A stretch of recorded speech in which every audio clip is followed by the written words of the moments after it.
Wuthering Waves has finally been confirmed for May 22nd of this year, releasing on PC, iOS, Android, and Epic Games. Kuro Games, who made the popular gacha game Punishing Gray Raven, is finally releasing this free-to-play open-world 3D action RPG, and in this video today, we're going to break down everything we know about Wuthering Waves, as well as what we can expect from the full release. We'll start by breaking down some gameplay and combat systems, talk about some characters, what to expect from the beautiful story that Kuro Games is going to prepare, as well as the actual gacha and endgame loops. Without further ado, let's get started. The combat in Wuthering Waves is so visually beautiful, as well as super engaging and highly rewarding. All of your favorite husbandos and waifus will be one of 6 different elements. Aero, which is wind, Glacio, which is ice, Fusion, which is fire, Electro, which is lightning, Havoc, which is dark, and Spectra, which is light. Each character will also specialize in their own kind of weapon. The 5 different weapons are Broadblade, pistols, swords, gauntlets, and rectifiers. While every character will play different and have their own combos and strings, the combat stems from 6 moves that every character can do. Of course, you've got your basic attack and plunge, and you can hold down this normal attack button in order to activate a heavy attack. In some cases, the heavy attack also has added bonuses for certain resonators. Like in the case of Sanhua, she can use her heavy attack and then couple it with a resonance skill for huge damage. Each resonator has their own unique resonance skill, and it can be further extended into resonance circuits and resonance liberations. Think of this resonance liberation as an ultimate that you can accumulate the energy for by using your resonance skills. A resonance circuit is just the overall mechanics and cycle of a certain character's combat, through of course your offense, evasion, and skills. By using stamina, every character has this sidestep called a dodge, and can counterattack. And in some scenarios you can also parry if your execution timing is correct. But now we have some really cool team synergy aspects to talk about, mainly in Concerto Effects between the resonators. The energy you need is accumulated through dealing direct damage and using echo skills, which comes from your endgame character gearing section that we'll discuss a little bit later. Once you're fully charged, all you have to do is simply swap characters and you'll activate the Concerto Effect. There's a total of 5 types of these effects: Unison, Ensemble, Sustenance, Legato, and Duet. With this in mind, team synergy is going to be very important. For example, GN, when paired with Mortefi, can set off a couple of really cool effects that look something like this. And it's of course very powerful. If you switch your resonators at the exact moment your energy is filled out, you can do a quick time event. The combat goes a little bit deeper than this, but for the sake of this video, that'll be a good baseline for how to do the combat in Wuthering Waves. But it'll definitely take some practice and just learning how everything works when the game fully releases here in a couple of weeks. But now let's dive into another awesome aspect of Wuthering Waves, which is the characters.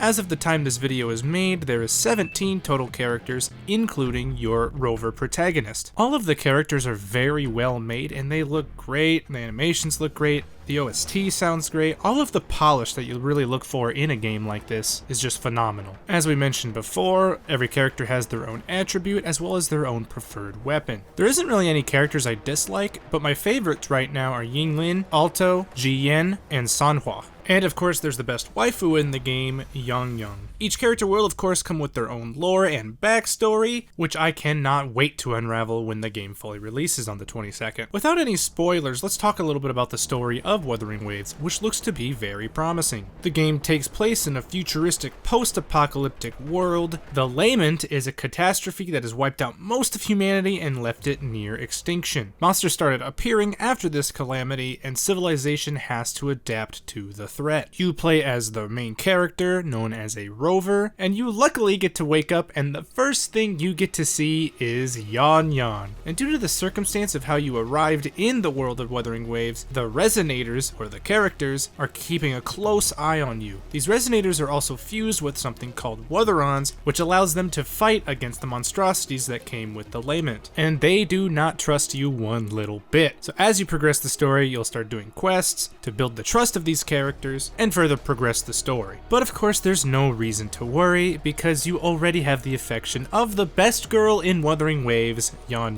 To summarize the story gameplay, it's pretty much what you would expect from this genre and caliber of game, specifically being an action RPG, and Wuthering Waves doesn't stray too far from the norms. But I definitely look forward to progressing the story and learning what I can as a lore enthusiast. I really want to know everything that's going on when we get the full game. Now let's talk about one of the most important parts of any gacha game, which so happens to be the gacha system. You'll find that the gacha system works a lot like a lot of different games that we're used to, like Honkai Star Rail. In Wuthering Waves, your gacha banners are known as convenes, where both your resonators and your weapons will be pulled. Like most of the games in the genre, you start off with 3 initial banners: the novice banner, event banner, and the standard banner. In Honkai Star Rail terms, think of your novice banner as the departure warp, where your warp amount will be decreased and you'll get a 5-star quicker. Same thing with the standard banner, where all of the normal 5 stars will be that are not limited. And for the second closed beta test, our limited character banner was GN. So you'll have both your normal and your event banners for your characters and your weapons. As you can imagine, for your event warps, there will be 1 5-star resonator and 3 4-star resonators featured on any given banner.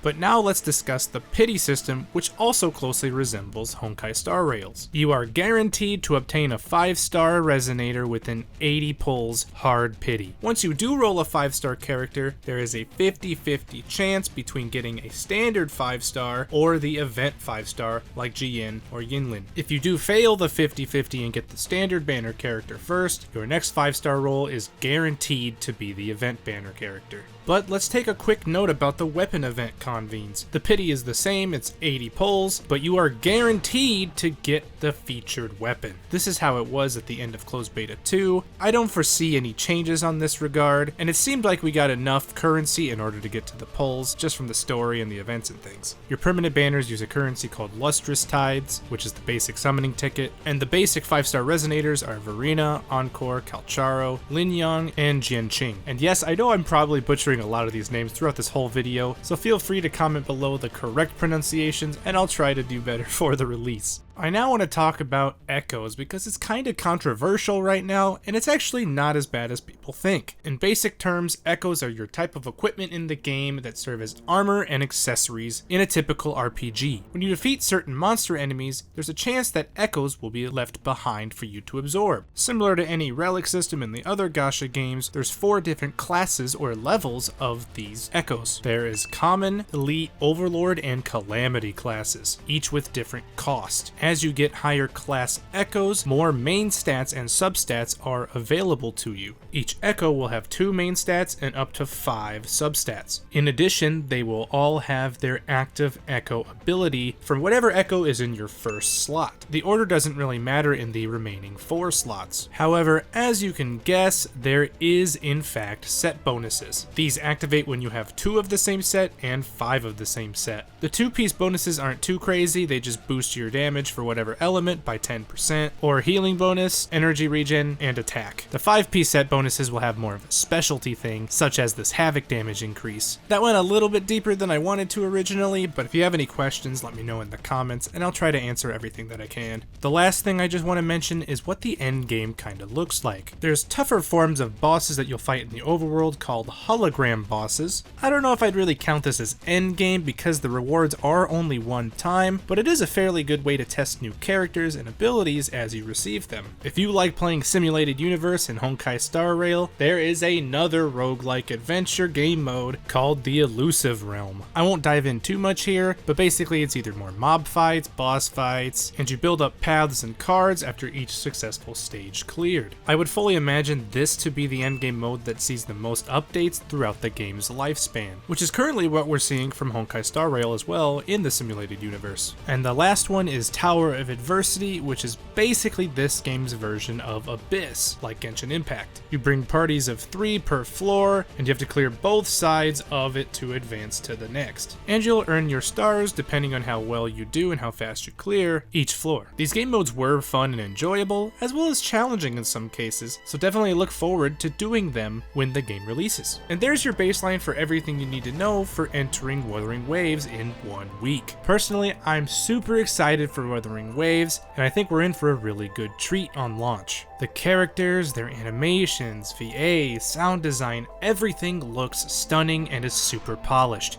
they really are looking to set themselves apart from the rest of the gacha gaming industry. The story seems to have a solid foundation, and in my opinion, the best part is the combat system with its total fluidity. But I want to hear from all of you guys. Let me know what you think in the comments. Did I miss something? Did you find this helpful? And if you did, make sure to like the video, subscribe and follow for more Wuthering Waves, Honkai, and other gacha content, and I will see you in the next video. Thanks for watching, and bye for now.